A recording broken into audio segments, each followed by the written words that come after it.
त्रेता युग में दुनिया नई नई सी थी।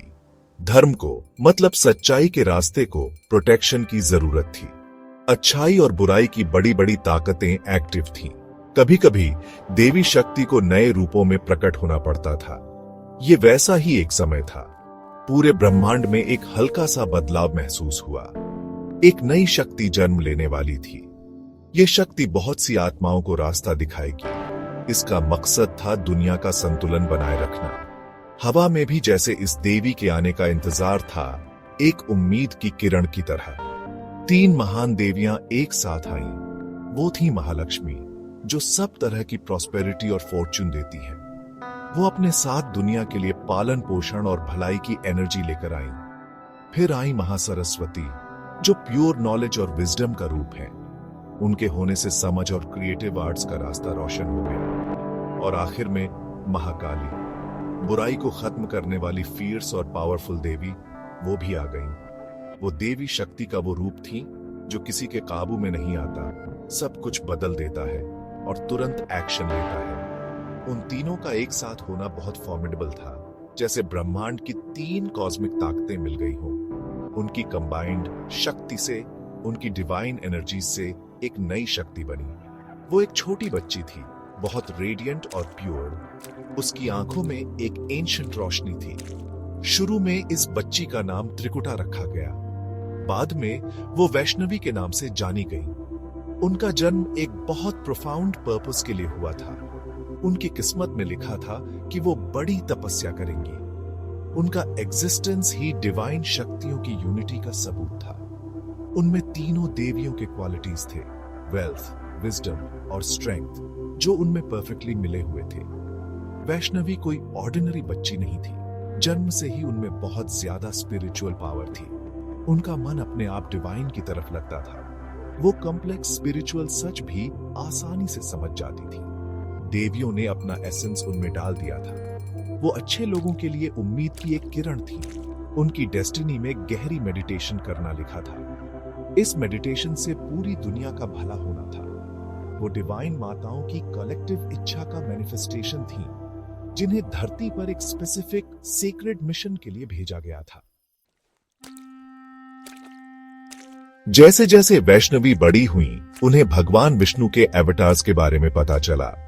ये डिवाइन अवतार थे, कॉस्मिक बैलेंस को रिस्टोर करने के लिए। उन्होंने उनके ग्लोरियस रूपों और उनके राइचस कामों की कहानियां सुनी।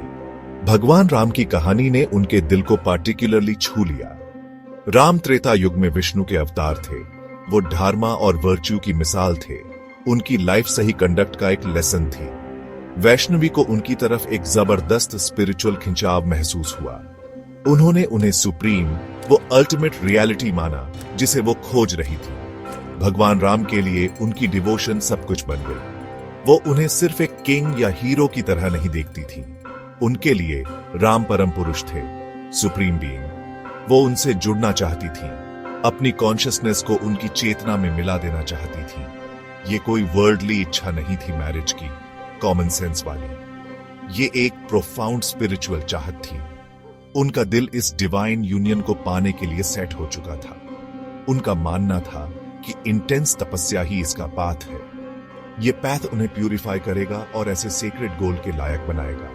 तो वैष्णवी ने सेवियर ऑस्टेरिटीज करने का फैसला किया। उन्होंने दुनिया के सारे कंफर्ट्स और प्लेजर्स छोड़ दिए। उन्होंने अपना माइंड पूरी तरह भगवान राम पर फोकस किया। उनके दिन रात डीप मेडिटेशन में बीतते थे। वो अपनी हर सांस के साथ उनका नाम जपती थी। उनकी तपस्या रिगरस और अनवेवरिंग थी। उन्होंने गर्मी सर्दी, भूख प्यास सब सहा। उनका डिटर्मिनेशन पहाड़ों जितना स्ट्रांग था।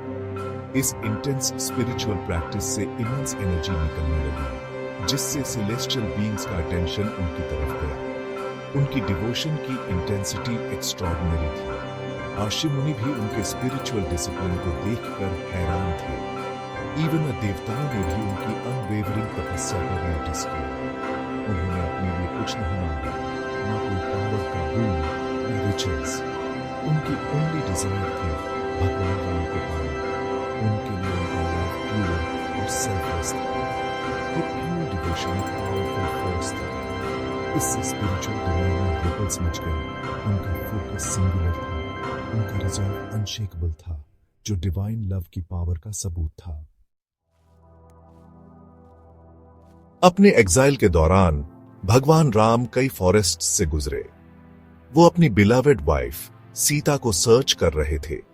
सीता को डीमन किंग रावण ने अबडक्ट कर लिया था। अपने पाथ पर राम एक बार वैष्णवी से मिले। वो अपनी तपस्या में डीप थीं। उन्होंने उनकी डिवोशन की प्यूरिटी और पावर को पहचान लिया। वैष्णवी उन्हें देखकर ओवरजॉयड हो गई। उन्हें लगा कि उनकी ऑस्टेरिटीज सफल हो गई। उनके दिल के भगवान उनके सामने खड़े थे, एक डिवाइन प्रेजेंस जिसने उन्हें ऑ और रेवरेंस से भर दिया। वैष्णवी ने हम्बली अपनी प्रोफाउंड डिजायर बताई। वो उनकी वाइफ बनना चाहती थी, उन्हें इटर्नली सर्व करना चाहती थी। भगवान राम ने पेशेंटली उनकी हार्टफेल्ट विनती सुनी। उन्होंने उन्हें अपनी करंट सर्कमस्टेंसेस के बारे में बताया। राम के इस इनकारनेशन में उन्होंने एक वाव लिया था। ये वाव था एक पत्नी व्रत का। इसका मतलब था कि उनकी सिर्फ एक ही वाइफ होगी। वो वाइफ सीता थी। वो इस सेक्रेड वाव को ब्रेक नहीं कर सकते थे। उन्होंने जेंटली वैष्णवी को बताया कि उनकी विश इस लाइफ टाइम में इस पर्टिकुलर फॉर्म में पूरी नहीं हो सकती। However, भगवान राम उनकी डिवोशन से मूव्ड हुए। वो ऐसी प्योर सोल को डिसअपॉइंट नहीं करना चाहते थे। उन्होंने उनसे एक सॉलेम प्रॉमिस किया। उन्होंने उनसे कहा कि वो फ्यूचर एज में अर्थ पर रिटर्न करेंगे। ये काली युगा को एंड करेगा। उस फ्यूचर टाइम में वो काल के अवतार के रूप में जाएंगे। काल की रूप में वो दुनिया से अधर्म को खत्म करेंगे। और उस इनकारनेशन में उन्होंने प्रॉमिस किया वो उन्हें एक्सेप्ट करेंगे। वो तब उनसे मैरी करेंगे। उनकी deepest spiritual longing for union को पूरा करेंगे। वैष्णवी ने भगवान राम की वर्ड सुना। वो उनका धारणा और उनका प्रॉमिस समझ गए। तो उनकी इमीडिएट विश ग्रांट नहीं हुई। उनकी सॉलिस हुई। गॉड की एश्योरेंस रूप से भर दिया। उन्होंने उनकी डिवाइन विल को प्रेस से एक्सेप्ट किया। उनके लिए उनकी डिवोशन का वजह से स्ट्रॉन्ग था। उसमें पेशेंट एंटिसिपेशन भी था। वो अपनी स्पिरिचुअल प्रैक्टिसेस कंटिन्यू करेंगे। उस डिस्टेंट प्रॉमिस्ड फ्यूचर का वेट करेंगे। राम के वर्ड पर उनका फेथ एब्सोल्यूट और अनवेवरिंग था, जो उनके पाथ को गाइड कर रहा था। भगवान राम के गाइडेंस को फॉलो करते हुए वैष्णवी ने अपनी तपस्या के लिए नई जगह खोजी। उन्होंने उन्हें त्रिकुटा पर्वत पर जाने की एडवाइस दी थी। ये हिमालयास में 3 सेक्रेड हिल्स की एक रेंज थी। वहां वो अपनी तपस्या अनडिस्टर्ब्ड जारी रख सकती थी। उन्होंने इन रिमोट माउंटेन्स तक जर्नी की। उन्हें एक सिक्लूडेड केव मिली। ये केव उनका ड्वेलिंग बन गई। ये स्पिरिचुअल एनर्जी का एक पावरफुल सेंटर भी बन गई। उनकी प्रेजेंस से त्रिकुटा की चट्टानें और नदियां तक सैंक्टिफाई हो गईं। काउंटलेस सालों तक वैष्णवी त्रिकुटा पर्वत पर डीप मेडिटेशन में रही। उनकी तपस्या या पेनेंस इनक्रेडिबली इंटेंस थी। उन्होंने फिजिकल लिमिटेशंस को ट्रांसेंड कर लिया। उनकी कॉन्शियसनेस कॉस्मिक स्पिरिट से मर्ज हो गई। वो डिवाइन एनर्जी की एक बीकन बन गई। उनकी स्पिरिचुअल पावर इमेंस हो गई। उन्होंने वहीं अपना शरीर छोड़ा, बट उनका डिवाइन एसेंस वहीं रहा।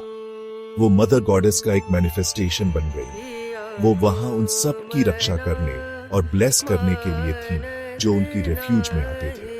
उनकी प्रेजेंस अनगिनत सोल्स के लिए एक सोलिस थी। जिस केव में उन्होंने अपनी तपस्या की, वो अब एक फेमस श्राइन तीर्थ स्थान है। उसे वैष्णो देवी के नाम से जाना जाता है। मिलियंस ऑफ पिलग्रिम्स हर साल इस सेक्रेड प्लेस पर विजिट करते हैं। वो माता वैष्णो देवी का ब्लेसिंग्स लेने आते हैं। उन्हें एक लविंग और कंपैशनेट मदर के रूप में देखा जाता है। वो बूंस देती है और अपने डिवोटीज की विशेस पूरी करती है। श्राइन तक की जर्नी आर्जुअस होती है, बट डिवोटी इसे फेथ और डिवोशन के साथ करते हैं। वो केव गॉडेस के वोम को रिप्रेजेंट करती है। कई लोगों के लिए स्पिरिचुअल रिबर्थ की जगह है। वैष्णवी की स्टोरी का डीप कल्चरल और स्पिरिचुअल सिग्निफिकेंस है। ये अनवेवरिंग डिवोशन की पावर सिखाती है। ये दिखाती है कि डिवाइन के लिए प्योर लव आपको अल्टीमेट रियलाइजेशन तक पहुंचा सकता है।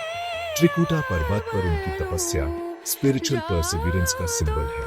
वैष्णो देवी का श्राइन उनके इंड्यूरिंग प्रेजेंस का टेस्टामेंट है। वो आज भी मिलियंस में फेथ इंस्पायर करती है।